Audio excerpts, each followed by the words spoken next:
जय देवभूमि उत्तराखंड। तो सभी विद्यार्थियों को एक बार थपलियाल एजुकेशन हब में स्वागत है। प्यारे विद्यार्थियों, जैसा कि आप जान रहे होंगे कि आज हमारा जो उत्तराखंड का नदी तंत्र है उसका आज आखिरी तंत्र है हमारे पास, काली नदी तंत्र। इससे पहले हमने अलकनंदा, गंगा, भागीरथी, यमुना लगभग सभी तंत्र हम खत्म कर चुके हैं और आज जो हमारे पास तंत्र बचा हुआ है, अंतिम तंत्र, वो है हमारे पास काली या शारदा नदी तंत्र। प्यारे विद्यार्थियों, आपकी परीक्षा को मद्देनजर रखते हुए मैंने शॉर्ट तरीके से बिल्कुल अच्छे से, जो विद्यार्थी दूर दराज गाँव क्षेत्र के हैं और यहाँ पर देहरादून में आ नहीं सकते हैं दूर दराज गाँव से, और यहाँ पर जितने भी इंस्टीट्यूट हैं हमारे, यहाँ पर वो लोग आ नहीं पाते हैं, यहाँ पर रह नहीं पाते हैं, तो उनके लिए मैंने एक पहल की है कि हमारे जितने भी पहाड़ से लोग युवा हैं, हमारे भाई बहन जितने भी हमसे जुड़ेंगे और इसका भरपूर लाभ उठाएंगे। इसलिए मैंने ये पहल की है कि आपको अच्छे से अच्छा यूट्यूब में मैटर दिया जाए ताकि आप घर में बैठकर ही पूरा अच्छे से उत्तराखंड का अध्ययन कर सकें। प्यारे विद्यार्थियों, आज हम जो तंत्र शुरू करेंगे वो करेंगे काली और शारदा नदी तंत्र। तो कल तक हमने पढ़ा था गंगा नदी तंत्र, वो ख़त्म कर दिया था। आज हम पढ़ेंगे काली और शारदा नदी तंत्र। तो आओ स्टार्ट कर देता हूँ मैं काली और शारदा का। सबसे पहले काली जो नदी है आपकी, ये कहाँ से निकलती है, इसका उद्गम कहाँ से होता है? तो काली नदी का उद्गम स्थल होता है काला पानी से। काला पानी के पास व्यास आश्रम है। और ये जो काली नदी है ये नेपाल और भारत यानी कि उत्तराखंड की क्या है, ये मानते हैं, नेपाल वाले, इधर नेपाल देख रहे हैं आप लोग मेरे सामने, ये नेपाल वाले मानते हैं कि काली नदी का उद्गम यहाँ से ऊपर से हुआ है, तो ये हमारी नदी है। और ये उत्तराखंड वाले मतलब यानी कि भारत वाले मानते हैं इसका उद्गम यहाँ काला पानी से हुआ है, तो ये हमारी है। वैसे काली नदी दोनों के मध्य बॉर्डर बनाती है, उत्तराखंड के मध्य और नेपाल यानी कि भारत और नेपाल के मध्य बॉर्डर बनाने वाली एकमात्र पूर्वोत्तर जो नदी है हमारी पूर्वी साइड की, वो है हमारे पास काली और शारदा नदी। क्लियर? काली और शारदा नदी उत्तराखंड की सबसे लंबी नदी है काली नदी, जो लगभग 252 किलोमीटर बहती है। ठीक है, तो बॉर्डर किसमें बना रही है? नेपाल का बॉर्डर बना रही है। भारत और नेपाल के बीच में काली नदी बह रही है, बॉर्डर में बना रही है। तो कहाँ से निकली है? हमारी काला पानी व्यास आश्रम से निकली। यहाँ से जब ये निकलेगी तो सबसे पहले ये इसकी दाईं तरफ से, ना कि बाईं तरफ से, इसकी दाईं तरफ से इसकी एक सहायक नदी आएगी जिसका नाम है कुटियांगटी नदी। ये लिखा हुआ मैंने, कुटियांगटी इसकी सहायक नदी है, कुटियांगटी नदी। और ये कुटियांगटी नदी का जो उद्गम है वो कहाँ से? आपका जैक्सर श्रेणी। और एक जैक्सर श्रेणी कहाँ है आपकी? ये स्थित है आपके पिथौरागढ़ में। इस जैक्सर श्रेणी से निकलती है आपकी कुटियांगटी नदी और संगम बनाती है काली में गूंजी नामक स्थान पर। ये गूंजी भी आपका पिथौरागढ़ में स्थित है। क्लियर? तो पहली सहायक नदी आपकी कुटियांगटी है जो संगम बना रही है काली में गूंजी नामक स्थान पर। अब इसकी 3 महत्वपूर्ण सहायक नदी और भी हैं। किसकी? आपकी कुटियांगटी की। नंबर 1 है आपका जिसका नाम है निरकुट, दूसरी आपकी सांगचोकला और तीसरी आपकी थुंगा, सांगचोकला और निरकुट। 3 महत्वपूर्ण सहायक जो नदी है यह है कुटियांगटी की, और कुटियांगटी सहायक नदी है आपकी किसकी? काली की। ठीक है, तो पहली नदी सहायक नदी कौन सी है? कुटियांगटी नदी।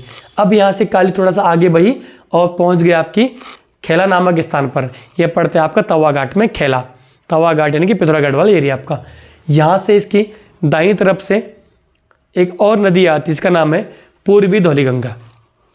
ये पूर्वी धौलीगंगा का जो उद्गम है वो है आपका गोवान खाना हिमनद। गोवान खाना हिमनद का है आपका, ये भी पिथौरागढ़ में है। यहाँ से निकलती है पूर्वी धौलीगंगा, और पूर्वी धौलीगंगा की 2 शाखाएं निकलती है यहाँ से गोवान खाना हिमनद से। एक है दारमा और दूसरी है लिस्सर। दारमा और जो आपकी लिस्सर है ये दोनों मिलती है आपकी, स्थान का नाम है, लिखा हुआ मैंने बोर्ड में, तेजांग। स्थान का नाम है तेजांग।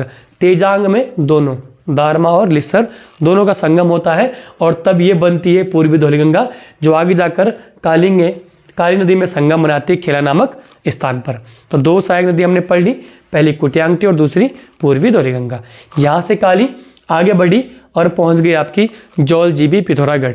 जौलजीबी एक सुंदर सा मेला लगता है यहाँ पर, व्यापारिक मेला, बहुत सुंदर सा मेला है पिथौरागढ़ में, जौलजीबी में।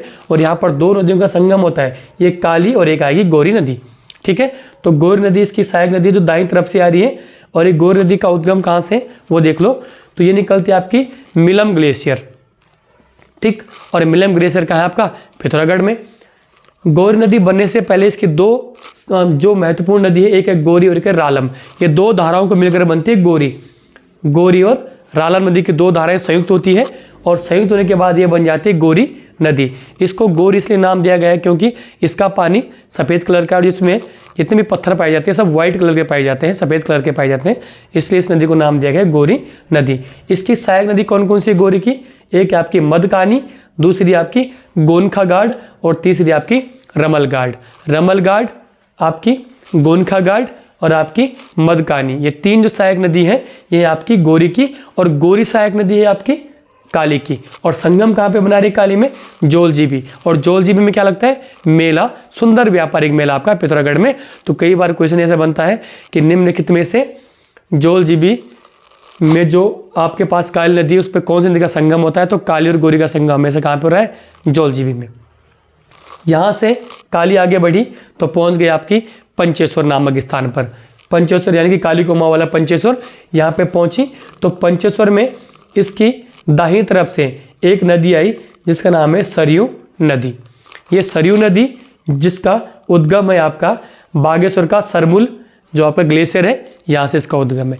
बागेश्वर में स्थित है सरमुल ग्लेशियर, यहाँ से निकलता है आपकी सरयू नदी। सरयू नदी की एक सहायक नदी है गोमती, और सरयू और गोमती का संगम होता है बागेश्वर में। सरयू और ये गोमती नदी कहाँ से निकलती है ये देख लो पहले। डेबरा श्रेणी, डेबरा श्रेणी का है आपकी बागेश्वर में। डेबरा श्रेणी से निकलती है गोमती नदी। गोमती का संगम होता है किससे? आपके सरयू से बागेश्वर में। यहाँ से जब आगे आती है तो पहुँचती है आपके काकड़ी घाट में। काकड़ी घाट में इसमें से एक नदी आती है पनार नदी, जो निकलती है अल्मोड़ा से। काकड़ी घाट में सरयू से संगम बनाएगी पनार नदी, बनाएगी काकड़ी घाट में। क्लियर? यहाँ से ये नदी गोमती नदी जो आपकी है, जो आपकी सरयू नदी है, मुख्य नदी सरयू है, ये अपनी गोमती नदी को साथ में लेकर के जो बागेश्वर में मिली और पनार को साथ लेकर के आगे चलती है और पहुंच जाती है रामेश्वर तीर्थ में। अब रामेश्वर तीर्थ में इस नदी में आपकी सरयू में एक नदी और आती है जिसका नाम है पूर्वी रामगंगा। और ये पूर्वी रामगंगा कहाँ से निकलती है? नामिक और पॉन्टिंग ग्लेशियर, जो आपका कहाँ स्थित है? यह पिथौरागढ़ में स्थित है नामिक और पॉन्टिंग ग्लेशियर। यहाँ से निकलती है पूर्वी रामगंगा और संगम बना रही है रामेश्वर तीर्थ में। अब सरयू नदी एक गोमती, दूसरी पनार और तीसरी पूर्वी रामगंगा, इन तीनों को अपने साथ लेकर आगे चलती है और काली में संगम बनाती है पंचेश्वर, यानी कि काली कुमाऊं में संगम बनाती है काली नदी पर। क्लियर? यहाँ से काली आगे गई और पहुँच गई आपकी चूका नामक स्थान पर। ठीक है, चूका जो कि पड़ता है चंपावत में। चूका नामक स्थान पर इसके दाहिनी तरफ से एक और नदी है जिसका नाम है लधिया नदी, और लधिया का उद्गम होता है आपका नैनीताल अल्मोड़ा की जो एक बॉर्डर है, वहाँ पर एक स्थान है गजार। गजार से निकलती है आपकी लधिया नदी और संगम बनाती काली पर चूका यानी कि चंपावत में।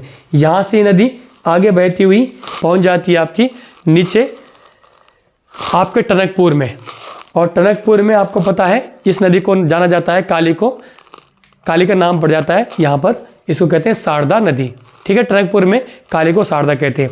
अब बेटा कुछ नदियाँ हमारे पास ऐसी हैं जो निकलती तो नेपाल से हैं, निकलती नेपाल से है लेकिन संगम बनाती है उत्तराखंड में काली में। जैसे आपकी चमोलिया घाट, दूसरी आपकी रूपाली घाट, पहली कौन सी है आपकी चमोलिया घाट, दूसरी आपकी रूपाली घाट और तीसरी आपकी रामगुन नदी। ये तीन नदी चमोलिया, रूपाली और रामगुन नदी निकल तो नेपाल से, दिख रहे हैं आप लोग, नेपाल से ये क्या होती है निकलती है और संगम किसमें बना रही है? काली पे संगम बना रही है। तब काली आगे बढ़ती हुई आपके पहुंचती है यहाँ पर टनकपुर पर, जहाँ पर इसको शारदा के नाम से जाना जाता है।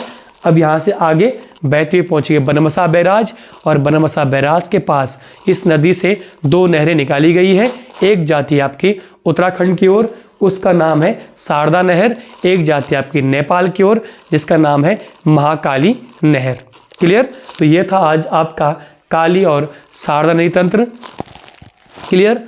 काली नदी जो है आपकी, इसको सबसे अपवित्र नदी भी माना गया है। ठीक है, क्योंकि अपवित्र इसलिए है क्योंकि काली नदी के जो अपवाह क्षेत्र है सबसे लंबा है 252 किलोमीटर।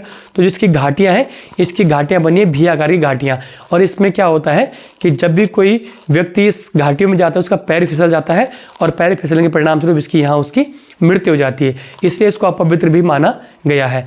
यहाँ की पवित्र नदी कौन सी है? उत्तराखंड की सबसे पवित्र नदी मानी गई सरयू को। ठीक है, और मैंने आपको कई बार बताया गया कैसे क्वेश्चन आपके एग्जाम में कैसे क्वेश्चन पुटअप होंगे। तो पूछेगा सरयू गोमती का संगम कहाँ पे होता है? बागेश्वर में। काकड़ी घाट में कौन सी नदी मिल रही थी? तो पनार नदी। पनार कहाँ से आ रही है? अल्मोड़ा से, ठीक है। और रामेश्वर तीर्थ में किन दोनों नदियों का संगम हो रहा है? तो पूर्वी रामगंगा और आपकी सरयू नदी यहाँ पर मिल रही है। पूर्वी रामगंगा में कौन सी नदी?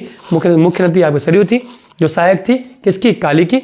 तो आपने तंत्र अच्छे से पढ़ लिया होगा और उम्मीद करता हूँ मैं कि आप इस तंत्र को 2-3 बार देखेंगे, ठीक है। वीडियो स्किप ना करें, आप वीडियो जितनी बार देखोगे उतनी बार आपको अच्छे से समझ आएगा। मेरी कोशिश यही रही अभी तक जितने भी मैंने आपको तंत्र बताए हैं कि मैं अच्छे से आपको क्लियर तरीके से आपको तंत्र बता सकूं, और शायद मेरा आज मकसद भी पूरा हो गया कि मैंने आपको बोर्ड में एक एक नदी तंत्र विद मैप आपको बताया है। तो प्यारे विद्यार्थियों, आगे मेरी कोशिश यही रहेगी कि जो भी मैं आपके लिए टॉपिक लाऊं वो आपके परीक्षा की दृष्टि से बड़ा महत्वपूर्ण हो। जितने भी मेरे प्यारे विद्यार्थी जो गाँव में हैं, जो यहाँ पर अफोर्ड नहीं कर पा रहे, दूर में रहना या कोचिंग नहीं ले पाते हैं, उनके लिए सबसे अच्छी पहल है मेरी कि मैं उनको डेली एक एक नोट से एक एक वीडियो डालता रहूं और आप उसका भरपूर फायदा उठा सकें। धन्यवाद। जय उत्तराखंड, जय देवभूमि।